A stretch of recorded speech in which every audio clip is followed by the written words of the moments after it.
नमस्कार साथियों। तो कैसे हैं आप लोग? उम्मीद है आप लोग अच्छे होंगे, मस्त होंगे और स्वस्थ होंगे और अच्छे से पढ़ाई कर रहे होंगे। तो आज हम शुरू करने जा रहे हैं क्लास 12th हिस्ट्री का चैप्टर 3, जिसका नाम है बंधुत्व, जाति तथा वर्ग। और ये जो है इसके एक्सप्लेनेशन का पार्ट 1 है और इसके बाद जो है पार्ट 2 और पार्ट 3 भी आएंगे। और इससे पहले जो है हम आपको 2 चैप्टर कंप्लीट करा चुके हैं, जिसके आपके हमने थ्योरी एक्सप्लेनेशन और सब्जेक्टिव और ऑब्जेक्टिव क्वेश्चन भी उन दोनों चैप्टर्स के करा दिए हैं। उम्मीद है कि आपको वो दोनों चैप्टर अच्छे से समझ में आए होंगे और आपकी पढ़ाई जो है बहुत ही अच्छी चल रही होगी। तो आइए बिना देरी के वीडियो को स्टार्ट करते हैं। अगर आपको वो दोनों चैप्टर अच्छे से समझ में आए हों, आपकी वीडियो आपको जो है पसंद आई हो, तो प्लीज़ हमें कमेंट में ज़रूर बताना और वीडियो को लाइक ज़रूर करना। तो आज इस चैप्टर में हम पढ़ने वाले हैं आरंभिक समाज के बारे में, जो कि लगभग 600 ईसा पूर्व से लेकर 600 ईसवी के बीच तक रहा था। तो 600 ईसा पूर्व से 620 ईस्वी तक का आरंभिक समाज वर्ण व्यवस्था, बंधुत्व और सामाजिक आर्थिक संरचना पर आधारित था। वर्ण व्यवस्था ब्राह्मण, क्षत्रिय, वैश्य और शूद्र जैसे 4 वर्णों में समाज को विभाजित करती थी, जबकि बंधुत्व परिवारों और रिश्तेदारों के नेटवर्क को दर्शाता था, यानी कि उनके संपर्क को, उनके अच्छे संबंधों को दर्शाता था। इस अवधि में सामाजिक आर्थिक संरचना कृषि, व्यापार और उद्योग पर आधारित थी, जिसमें शहरों और व्यापारिक केंद्रों का विकास भी शामिल था। यानी कि जो 600 ईसा पूर्व से लेकर 600 ईस्वी तक का आरंभिक जो समाज था, उसमें जो है वर्ण व्यवस्था हुई और उसमें बंधुत्व हुआ। वर्ण व्यवस्था में जो है आपके 4 वर्ण हुआ करते थे, जिनमें ब्राह्मण, क्षत्रिय, वैश्य और शूद्र होते थे। और इनको जो है, यानी कि पहले जो लोगों को जो है 4 वर्णों में जो है विभाजित किया गया था, जिनमें ब्राह्मण, क्षत्रिय, वैश्य और शूद्र। और बंधुत्व क्या होता था कि जो वो जो है परिवारों और रिश्तेदारों के नेटवर्क यानी संपर्क को जो है अच्छे से दर्शाता था। और ये समय जो है सामाजिक आर्थिक जीवन और संरचना, यानी कि जो कृषि थी और व्यापार था, उद्योग पर जो है ये आधारित थी, जिसमें शहरों और व्यापारिक केंद्रों का भी विकास शामिल था।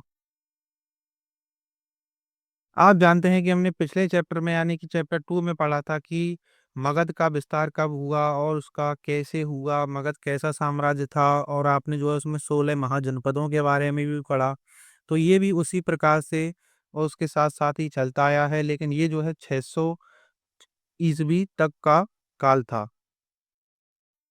अब सबसे पहले हम इसमें समझते हैं कि वर्ण व्यवस्था क्या थी, यानी कि ब्राह्मणों के कार्य क्या थे, क्षत्रिय के कार्य क्या थे, वैश्य के कार्य क्या थे और शूद्र के कार्य क्या थे।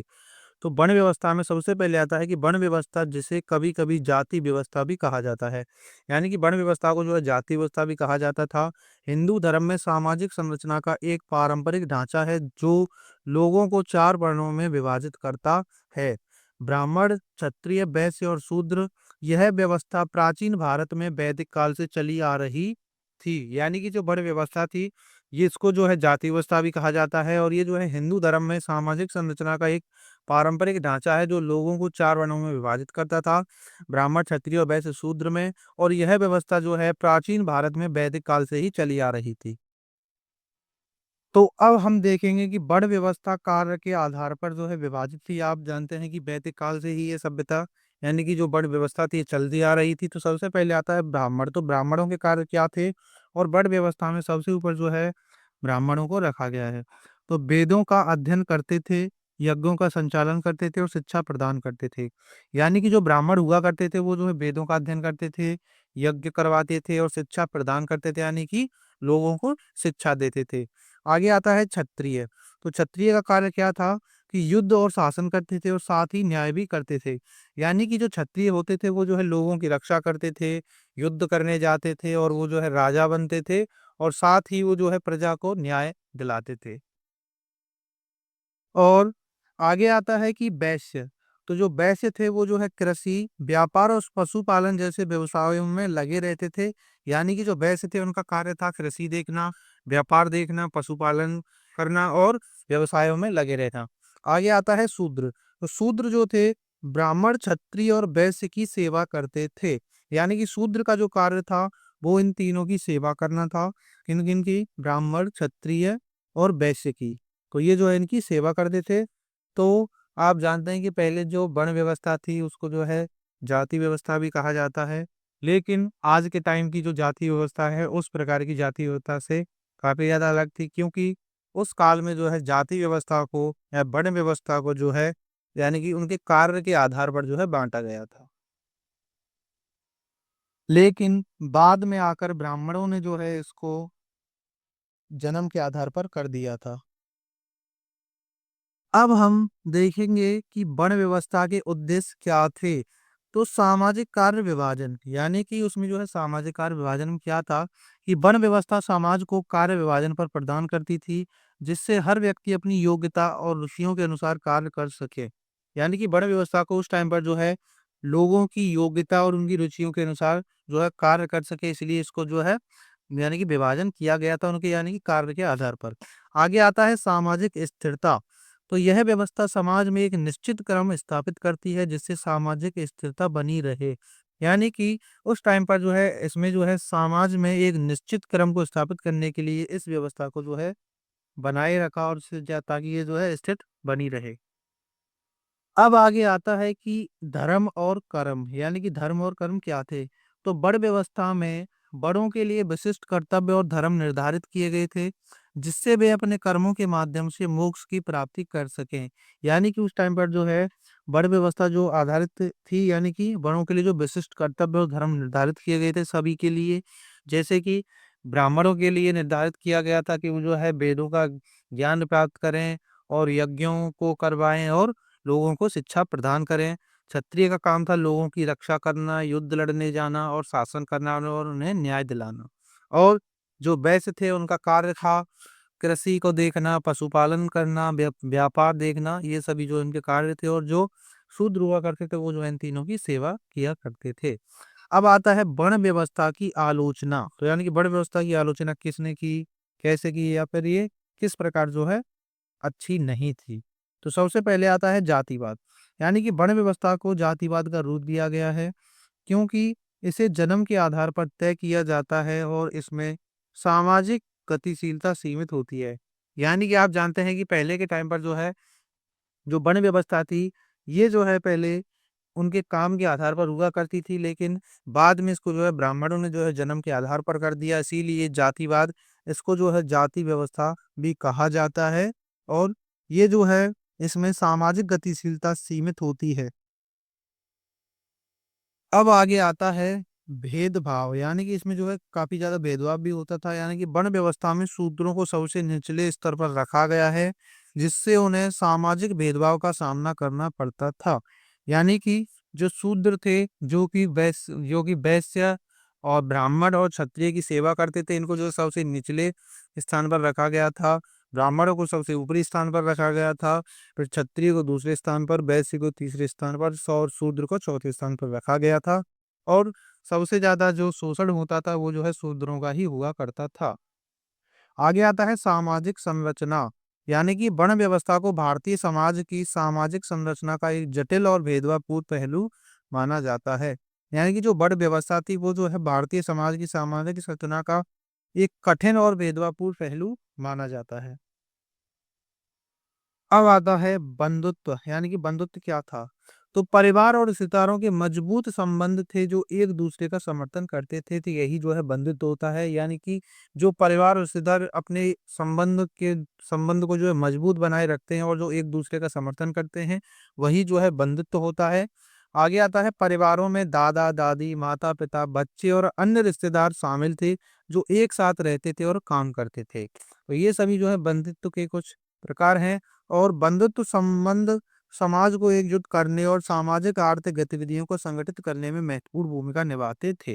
यानी कि पहले के टाइम जो है बंधुत्व एक ऐसी चीज थी जिसमें जो है परिवार, उनके रिश्तेदार जो है सभी साथ में रहा करते थे, जैसे कि दादा दादी, माता पिता, बच्चे और अन्य रिश्तेदार भी जो है एक ही घर में रहा करते थे। लेकिन आज के टाइम पर आप जानते हैं कि लोग जो है खुद भाई भाई भी एक साथ नहीं रहते हैं, बल्कि अलग अलग रहते हैं। उस टाइम पर जो है काफ़ी ज़्यादा अच्छी भी चीज़ें थी और कुछ बुरी भी चीज़ें थी। लेकिन पहले का जो टाइम था, पहले के टाइम के लोग जो है काफ़ी अच्छे हुआ करते थे। अब हम देखने वाले हैं महाभारत का समालोचनात्मक संस्करण, यानी कि महाभारत के बारे में आज इसमें हम जानने वाले हैं। तो प्रसिद्ध संस्कृत विद्वान बी एस सुकथांकर ने के नेतृत्व में एक महत्वाकांक्षी परियोजना की शुरुआत 1919 में हुई थी, जिसमें आरंभ में देश के विभिन्न भागों से विभिन्न लिपियों में लिखी गई महाभारत की संस्कृत पांडुलिपियों को एकत्रित किया था। यानी कि जो संस्कृत के विद्वान थे जिनका नाम है बी.एस. सुकथांकर, उनके नेतृत्व में जो है एक परियोजना की शुरुआत हुई जो कि 1919 में हुई थी। उन्होंने जो है बाबर भारत के जो है विभिन्न भागों में जो है लिपियों में लिखी गई जो महाभारत की संस्कृत पांडुलिपियां थी इनको एकत्रित किया और महाभारत के बारे में जो है जानकारी प्राप्त की। आगे आता है कि महाभारत की सभी पांडुलिपियों की समीक्षा करने की परियोजना से दो बातें बढ़कर सामने आई, यानी कि जो बातें थी वो दो बातें थी जो जाके सामने आई, जिनमें सबसे पहली थी कि संस्कृत के कई पाठों के अनेक अंशों में समानता थी, यानी कि जो संस्कृत के जो कई पाठ हुआ करते थे उनमें जो है अनेक जो है समानता अंशों में जो समानता मिलती है। और दूसरा है कुछ शताब्दियों के दौरान हुए भारत के जो यानी कि जो महाभारत के प्रेषण में अनेक क्षेत्रीय प्रभेद भी उभर कर सामने आए थे। अब हम जानते हैं कि महाभारत का ऐतिहासिक महत्व क्या है या ये जो है किस प्रकार जो है काफी ज्यादा महत्वपूर्ण है।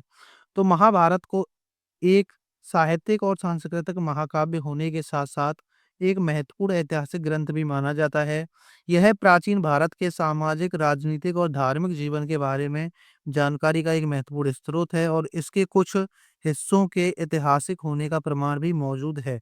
यानी कि जो महाभारत है, ये जो है एक सांस्कृतिक और साहित्यिक महाकाव्य के होने के साथ-साथ जो है, ये एक महत्वपूर्ण और ऐतिहासिक ग्रंथ भी माना जाता है और इसमें जो है जो प्राचीन भारत था, यानी कि उस समय के जो है सामाजिक, राजनीतिक और धार्मिक जीवन के बारे में भी इसमें जो है महत्वपूर्ण जानकारी मिलती है। अब आगे आता है सामाजिक जीवन, यानी कि महाभारत के टाइम पर जो है सामाजिक जीवन कैसा था। तो महाभारत में उस समय के समाज, वर्ण व्यवस्था, सामाजिक रीति रिवाजों और लोगों के जीवन के बारे में विस्तृत जानकारी दी गई है। यानी कि जो महाभारत महाकाव्य है उसमें जो है हमें जो पुराने टाइम के लोग थे उसमें जो है वर्ण व्यवस्था, रीति रिवाजों और उनके जो है धार्मिक जीवन और उनके जो है राजनीतिक जीवन के बारे में जो है विस्तृत जानकारी दी गई है। आप जानते हैं कि जो महाभारत है वो जो है वेद व्यास ने लिखा है और महाभारत का पुराना नाम जो है जय संहिता है। ये जो है हम आपको दूसरे और तीसरे पार्ट में अच्छे से समझाएंगे। हालांकि हमें लगता है कि ये जो है आपको अच्छे से समझ में आ रहा होगा, लेकिन इसको पढ़ने में आपको अभी मज़ा नहीं आ रहा होगा क्योंकि ये जो है आपको मैं हम बता दें कि 10 नंबर में ये क्वेश्चन पूछा जाता है कि महाभारत पर एक संक्षिप्त टिप्पणी लिखिए। तो ये जो है आपको 10 नंबर में पूछा जाता है, इसीलिए जो है हमें आपको सारा का सारा कराना पड़ रहा है। और दूसरी बात, जब हम इसको आपको इसको इसके ऑब्जेक्टिव क्वेश्चन कराएँगे और सब्जेक्टिव क्वेश्चन कराएँगे उसमें जो है आपको अच्छे से समझ में आ जाएगा। ना तो आपका ऑब्जेक्टिव क्वेश्चन छूटेंगे और ना ही आपसे सब्जेक्टिव क्वेश्चन छूटेंगे और ये जो है आपको दूसरी वीडियो, तीसरी वीडियो में अच्छे से बिल्कुल समझ में आ जाएगा। आगे आता है राजनीतिक जीवन। तो महाभारत में राज्यों, राजाओं और उनकी नीतियों और विभिन्न राजनीतिक संघर्षों के बारे में जानकारी है, जिससे प्राचीन भारत की राजनीतिक व्यवस्था का पता चलता है। अब आगे आता है धार्मिक जीवन, यानी कि महाभारत में हिंदू धर्म की विभिन्न शाखाओं, देवताओं की पूजा और धार्मिक मान्यताओं के बारे में जानकारी दी गई है। तो ये जो है उस समय के धार्मिक जीवन के बारे में बताया गया है। आगे आता है युद्ध की जानकारी। तो महाभारत में कौरवों और पांडवों के बीच हुए युद्ध का वर्णन है जो उस समय के सैन्य संगठन, युद्ध की रणनीति और उपकरणों के बारे में जानकारी प्रदान करता है। तो यानी कि जो महाभारत काव्य ग्रंथ है इसमें जो है यानी कि कौरवों और पांडवों के बीच में हुए युद्ध के बारे में बताया गया है। आप जानते हैं, आपने टीवी पर देखा भी होगा। और ये महाभारत का युद्ध जो था वो 18 दिनों तक चला था। और कौरव और पांडव जो है ये जो है कुरु वंश के ये क्या थे, लोग थे। तो ये क्वेश्चन आपसे कई बार पूछा गया है कि कौरव और पांडव किस वंश के थे या वो जो है किस वंश से संबंधित थे। तो ज्यादातर बच्चों को ये नहीं पता होता है कि वो किस वंश से थे। तो कुछ लोग जो है उसमें अलग अलग लगा देते हैं, कोई जो लगाता है सूर्यवंशी, कोई चंद्रवंशी, लेकिन ये नहीं है, ये बिल्कुल गलत है। और इसका सही आंसर है कि ये जो है कुरु वंश के लोग थे। अब जो हमारा अगला आता है इसमें सांस्कृतिक जानकारी, यानी कि महाभारत में जो है हमें सांस्कृतिक जानकारी मिलती है, जैसे कि महाभारत में उस समय के सांस्कृतिक मूल्यों, कला, साहित्य और जीवन शैली के बारे में भी जानकारी दी गई है। तो ये क्वेश्चन जो है आपको, यानी कि ये सभी जो है 10 नंबर में लिखने होते हैं। पॉइंट वाइज अगर आप लिखते हैं तो एग्जामिनर आपको काफी ज्यादा अच्छे नंबर देते हैं। आगे आता है प्राचीन भारत के इतिहास का स्रोत, यानी कि ये जो है प्राचीन भारत के इतिहास का भी स्रोत माना जाता है। यानी कि महाभारत को प्राचीन भारत के इतिहास को समझने में एक महत्वपूर्ण स्रोत माना जाता है, भले ही कुछ हिस्सों को काल्पनिक या पौराणिक माना जाता हो। यानी कि इसके जो है कुछ हिस्सों को जो है काल्पनिक और पौराणिक भी माना जाता है। अब आप जानते हैं कि हिंदू धर्म में जो है 4 वेद हैं, 18 पुराण हैं और 108 उपनिषद हैं। ये भी जो है आपको जानकारी इसमें सारी की सारी मिलने वाली हैं। तो वीडियो पर अगर आप एंड तक बने रहते हैं तो आपको ये जो है अच्छे से समझ में आएँगे। यानी कि आप जो है पूरा चैप्टर अगर 3 पार्ट में इसको देख लेते हैं, इसका थ्योरी एक्सप्लेनेशन, फिर जब हम आपको इसके ऑब्जेक्टिव क्वेश्चन कराएँगे, तो उसमें जो है आपको इनके साथ के साथ आंसर देना चलना है। वैसे हम कराते चलेंगे, लेकिन जिन-जिन का आपको आंसर पता हो तो प्लीज़ कमेंट में ज़रूर बता देना कि हम जो है जो आपको पढ़ा रहे हैं वो आपको अच्छे से समझ में आ रहा है या नहीं। अब आगे आता है महाभारत की ऐतिहासिकता के प्रमाण, यानी कि इसकी जो है ऐतिहासिकता के प्रमाण कौन से हैं, तो पुरातात्विक जो है खोजें। तो कुछ पुरातात्विक खोजें महाभारत में वर्णित जगहों और घटनाओं से मेल खाती हैं, जिससे इसके ऐतिहासिक आधार को बल मिलता है। यानी कि महाभारत में जो कुछ जैसे कि पुरातात्विक खोजें हैं जो कि महाभारत की घटनाओं से जो है मेल खाती हैं, जिससे इसके ऐतिहासिक आधार को भी बल मिलता है। जैसे आप जानते हैं कि हमने पिछले चैप्टर में पढ़ा था 16 महाजनपदों के बारे में, जिसमें इसमें आप जानते हैं कि महाभारत में जो सूर्यपुत्र कर्ण था, उसको जो है अंग देश का राजा बनाया था। किसने बनाया था? वो जो है दुर्योधन ने बनाया था। तो ये भी जो है महाभारत में जो इसमें मिलता है। आगे आता है भू स्थानिक प्रमाण, यानी कि कुछ स्थानों की भू स्थानिक जानकारी महाभारत में वर्णित स्थलों से मेल खाती है, जिससे यह पता चलता है कि महाभारत में वर्णित स्थान वास्तविक हो सकते हैं। अब आगे आता है सांस्कृतिक समानताएं। तो महाभारत में वर्णित सांस्कृतिक रीति रिवाजों और परंपराएं प्राचीन भारत के अन्य ऐतिहासिक स्रोतों के साथ मेल खाते हैं, जिससे यह पता चलता है कि महाभारत में वर्णित सांस्कृतिक पहलू वास्तविक हो सकते हैं। यानी कि जो इसकी सांस्कृतिक कुछ समानताएं हैं, तो ये भी जो है महाभारत महाकाव्य में जो है वर्णित हैं, जिनमें इनके सांस्कृतिक रीति रिवाज, परंपराएं और प्राचीन भारत के अन्य ऐतिहासिक स्रोत इससे जो है मेल भी खाते हैं। तो अब हम जानेंगे कि महाभारत कैसा ग्रंथ है। और तो महाभारत एक प्राचीन भारतीय महाकाव्य और धार्मिक ग्रंथ है। यह संस्कृत वाङ्मय का सबसे बड़ा ग्रंथ है, जिसमें कौरवों और पांडवों के बीच हुए कुरुक्षेत्र के युद्ध का वर्णन है। यह ग्रंथ हिंदू धर्म के मुख्य ग्रंथों में से एक है और इसे पंचम वेद भी माना जाता है। महाभारत में जीवन के विभिन्न पहलुओं जैसे कि धर्म, अर्थ, काम और मोक्ष का वर्णन मिलता है। यानी कि महाभारत कैसा ग्रंथ है, तो ये जो है एक धार्मिक ग्रंथ भी है और एक पौराणिक ग्रंथ भी है, जिसमें संस्कृत वाङ्मय का सबसे ये जो है बड़ा ग्रंथ माना जाता है और इसको जो है विश्व का भी सबसे बड़ा ग्रंथ माना जाता है। और इसमें जो है कौरवों और पांडवों के बीच में जो हुआ युद्ध था, जो कि कुरुक्षेत्र में हुआ था, यह उसका भी जो है इसमें वर्णन मिलता है। और यह ग्रंथ जो है हिंदू धर्म के मुख्य ग्रंथों में से एक है और इसको जो है हम पंचम वेद के नाम से भी जानते हैं। तो ये क्वेश्चन भी आपसे कई बार पूछा गया है और जब क्वेश्चन में कि महाभारत को और किस नाम से जाना जाता है, तो पंचम वेद के नाम से भी जाना जाता है और जय संहिता के नाम से भी जाना जाता है, जिसकी रचना जो है वेद व्यास ने की थी। लेकिन आपसे कभी-कभी ये क्वेश्चन भी पूछा जाता है कि महाभारत की रचना जो सूत ने की थी, उनका क्या नाम था? तो उनका नाम था भाटसारथी। अब आगे आता है कि महाभारत एक ग्रंथ यानी कि गतिशील ग्रंथ है, क्योंकि इसकी रचना लगभग 1000 साल में हुई है। तो महाभारत को जो है ग्रंथ यानी कि गतिशील ग्रंथ माना जाता है, क्योंकि इसकी रचना जो है कई यानी कि लगभग 1000 सालों में हुई है। इसीलिए इसके जो पहले जिन्होंने इसकी शुरुआत की थी लिखने की, तो वो थे भाट सारथी। और जो जब ये पूरा तरह कंप्लीट हुआ तो वो थे वेद व्यास। इसीलिए जो है इसका जो इसके रचनाकार जो माने जाते हैं वो जो वेद व्यास भी माने जाते हैं और भाट सारथी भी माने जाते हैं। लेकिन आपसे पूछा जाए कि इसके पहले जो लेखक थे वो कौन थे? तो वो थे भाट सारथी, जिन्हें हम सूत भी कहते हैं। आगे आता है, यह एक विशाल ग्रंथ है जिसमें 1 लाख से अधिक श्लोक हैं। यानी कि जो महाभारत है, इसमें जो है 1 लाख यानी कि 10,000 से भी अधिक श्लोक हैं। लेकिन हम जो है लगभग में इसमें लेके चलते हैं, और ये वाले पॉइंट जो आपको अपने क्वेश्चन में लिखने होते हैं ताकि एग्जामिनर आपको अच्छे नंबर दे। आगे आता है, यह धार्मिक, पौराणिक, ऐतिहासिक और दार्शनिक ग्रंथ भी है। और यानी कि जो महाभारत है वो जो है एक दार्शनिक ग्रंथ भी है, पौराणिक, धार्मिक और ऐतिहासिक ग्रंथ भी है। और इसकी रचना आप जो है जानते हैं कि लगभग 1000 सालों में हुई है, इसीलिए इसको गतिशील ग्रंथ भी कहा जाता है। अब आगे आता है कि इसमें विभिन्न प्रकार की कथाएं, उपदेश और दार्शनिक विचार भी शामिल हैं। यानी कि जो महाभारत है, इसमें जो है विभिन्न प्रकार की जो है कथाएं, उपदेश और दार्शनिक विचार भी शामिल हैं। आ जाता है, यह हिंदू धर्म के मुख्य ग्रंथों में से एक है और इसे विश्व का सबसे लंबा साहित्यिक ग्रंथ माना जाता है। यानी कि जो महाभारत है ये जो है हिंदू धर्म के मुख्य ग्रंथों में से एक है और इसको जो है विश्व का सबसे लंबा साहित्यिक ग्रंथ माना जाता है। तो अब जो आता है वो आता है महाभारत की मुख्य कथा। यानी कि महाभारत एक प्राचीन भारतीय महाकाव्य है जो भारतीय संस्कृति और धर्म में एक महत्वपूर्ण स्थान रखता है। यह कथा कुरु वंश के दो परिवारों पांडवों और कौरवों के बीच युद्ध की कहानी है। इस युद्ध में पांडवों की जीत होती है और वे भारत के राजा बनते हैं।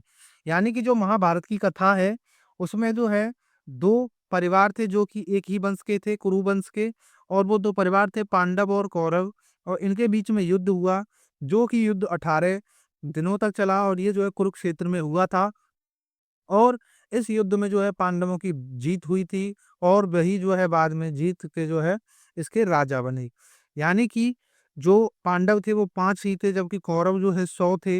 लेकिन पांडवों के साथ जो है श्री कृष्ण मिलकर, या आप जानते हैं कि कुछ थोड़े बहुत उन्हें छल भी किए उन्होंने, जिनसे जो है उन्होंने जो है कौरवों को हरवाया और पांडवों को इस युद्ध में जितवाया। और उन्होंने जो है हस्तिनापुर पर जो है शासन किया। अब आता है कि इसकी जो मुख्य कथा थी वो कहाँ से शुरू होती है। तो महाभारत की कहानी कुरुवंश के राजा शांतनु से शुरू होती है जो हस्तिनापुर पर शासन करते थे। और राजा शांतनु को दो रानियां होती थी, यानी कि राजा शांतनु की जो है दो रानियां थीं, जिनमें सत्यवती और गंगा। और सत्यवती से धृतराष्ट्र और पांडु नामक दो पुत्र होते हैं, जबकि गंगा से भीष्म नामक पुत्र होता है। धृतराष्ट्र को 100 पुत्र होते हैं जिन्हें कौरव कहा जाता है, और पांडु को 5 पुत्र होते हैं जिन्हें पांडव कहा जाता है। यानी कि इसकी मुख्य कथा में बताया गया है कि महाभारत की जो कहानी है वो जो होती है, कुरुवंश के राजा थे एक जो जिनका नाम था शांतनु, उनसे जो है शुरू होती है, जो कि हस्तिनापुर पर शासन किया करते थे। और उनकी दो रानियां थीं, जिनका में एक का नाम था सत्यवती और दूसरी का नाम था गंगा। तो जो सत्यवती थी उनसे जो है धृतराष्ट्र और पांडु नामक दो पुत्र होते हैं। और जबकि जो गंगा उनकी नाम जो पत्नी थी उनसे जो है भीष्म का नामक पुत्र की जो है यानी कि उत्पत्ति होती है। भीष्म आप जानते हैं कि भीष्म पितामह जिन्हें हम जानते हैं।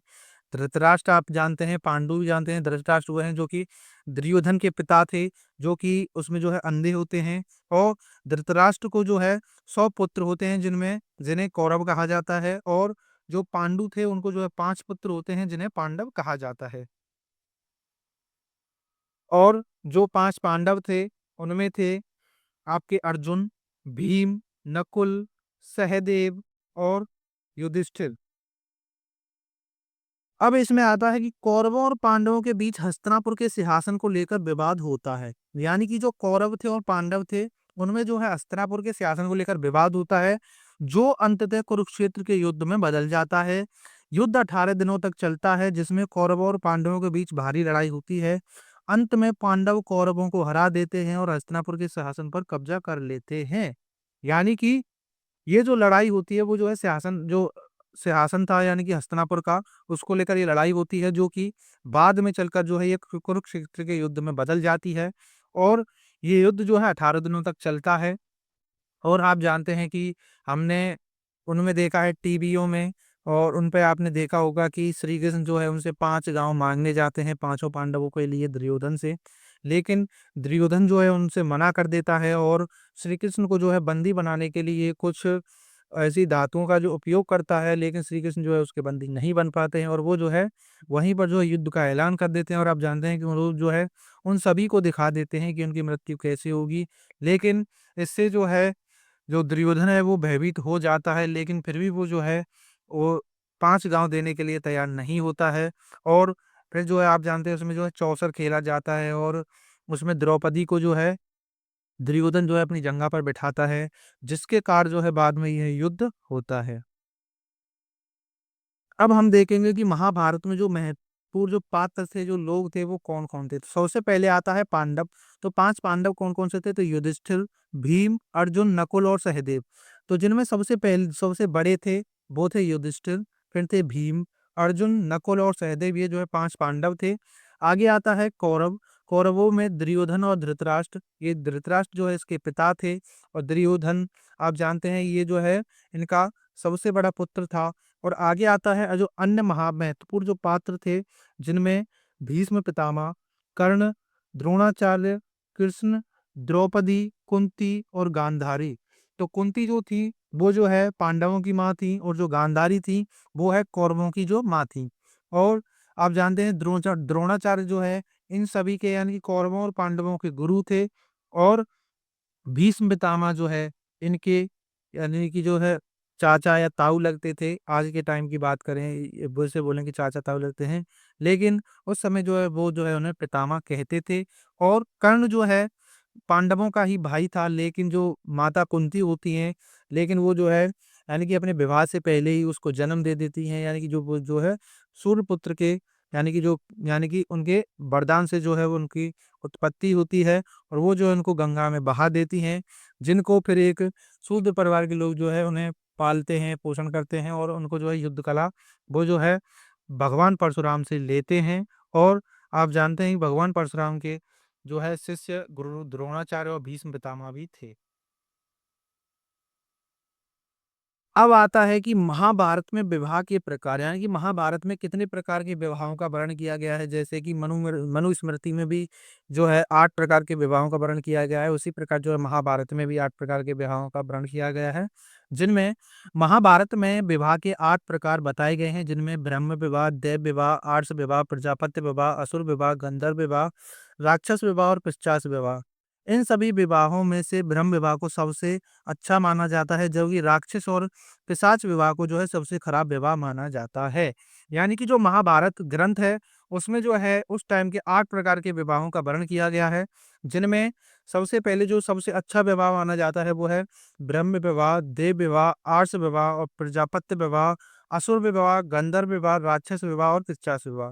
तो इनमें जो है इन सभी 8 प्रकार के इन विवाहों में जो सबसे अच्छा विवाह माना जाता है ब्रह्म विवाह, जबकि जो सबसे खराब विवाह माने जाते हैं वो माने जाते हैं राक्षस विवाह और पिशाच विवाह। अब हम इन सभी विवाहों के बारे में विस्तार से पढ़ेंगे कि ये विवाह किस प्रकार जो है संपन्न होते थे, किस प्रकार किए जाते थे। तो सबसे पहले हम बात करेंगे ब्रह्म विवाह की, जो सबसे अच्छा माना जाता है। तो यह विवाह सर्वश्रेष्ठ माना जाता है, जिसमें लड़का और लड़की दोनों की सहमति से विवाह किया जाता है। यह विवाह वैदिक रीति रिवाजों से संपन्न होता है।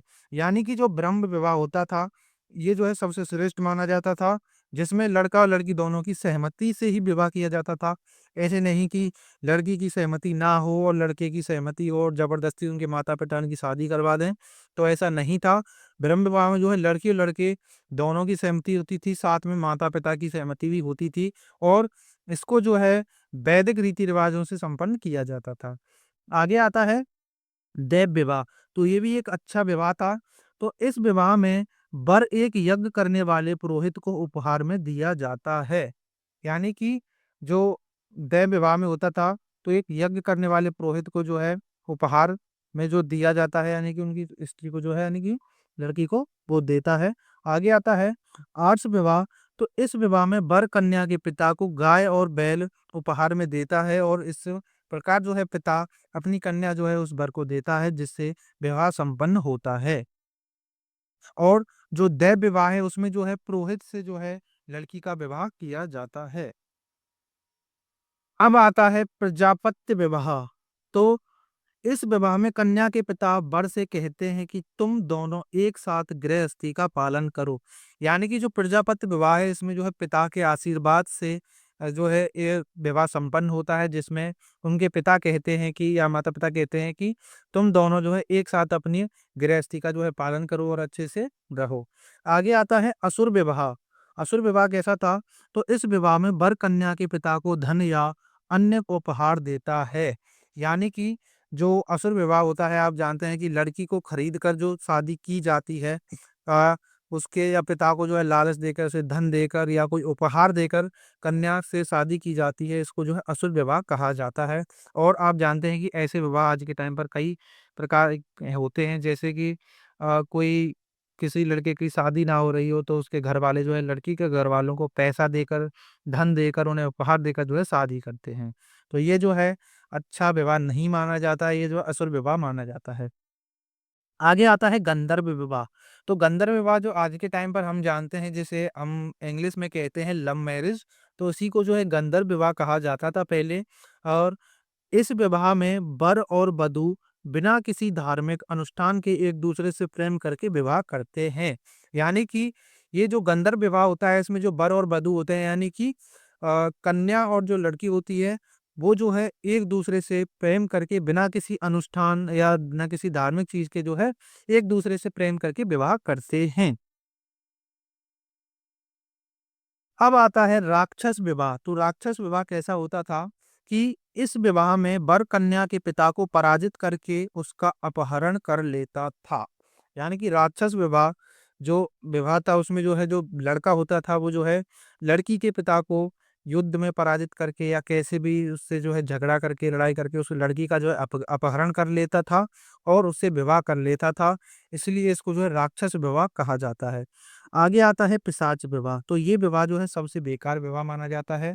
तो इस विवाह में वर कन्या को अचेतन या बेहोशी की स्थिति में अपहरण कर लेता है या उसका बलात्कार कर देता है, तो जिससे वो जो है इस लड़की से शादी करता है। और इसीलिए इस विवाह को जो पिशाच विवाह कहा जाता है। यानी कि किसी लड़की के साथ जोर जबरदस्ती करके जो है की गई शादी को या उसके साथ जो है अचेतन कार्य करके बेहोशी की स्थिति में अपहरण करके उससे जो शादी की जाती है उसको जो है पिशाच विवाह कहा जाता है। और इन विवाहों के बारे में जो आपसे 10 नंबर में आपके पेपर में क्वेश्चन पूछा जाता है कि महाभारत में कितने प्रकार के विवाहों का वर्णन किया गया है, तो विस्तार से बताइए। तो आप जानते हैं कि विस्तार का मतलब होता है लगभग आपको 250 से 300 शब्द लिखने ही होते हैं, जिसके आपको एग्जामिनर लगभग 9 नंबर देता है अगर आप बहुत ज़्यादा अच्छा लिखते हैं तो। और इसमें जो है आपके 8 प्रकार के विवाहों का वर्णन किया गया है। मनुस्मृति में भी जो 8 प्रकार के विवाहों का वर्णन किया गया है। तो उम्मीद है कि आपको ये अच्छे से समझ में आए होंगे। अगर आपको समझ में आए हों, तो प्लीज़ वीडियो को लाइक ज़रूर करना। और हम जो है आज के टाइम पर जो विवाह करते हैं, वो जो है प्रजापति विवाह होता है, जिसमें आप जानते हैं जिसमें ज़्यादातर रात में शादियाँ होती हैं और जो बारात लेके जाई जाती हैं, जिसमें माता-पिता के आशीर्वाद से जो है वो अपनी गृहस्थी का पालन करते हैं। और गंधर्व विवाह जो कि जिसे हम प्रेम विवाह या फिर इंग्लिश में कहें तो लव मैरिज भी कहते हैं। तो ये जो सभी जो है यानी कि प्राचीन काल से ही चले आ रहे हैं, कुछ भी नया नहीं है। बाकी इसमें बस आप जानते हैं कि इंग्लिश में नाम बस चेंज ही हो गया है और आज के टाइम पर जो है समाज में इसको जो है अच्छा नहीं माना जाता है। Thank you so much. अब जो है आपकी वीडियो वाली समाप्त हो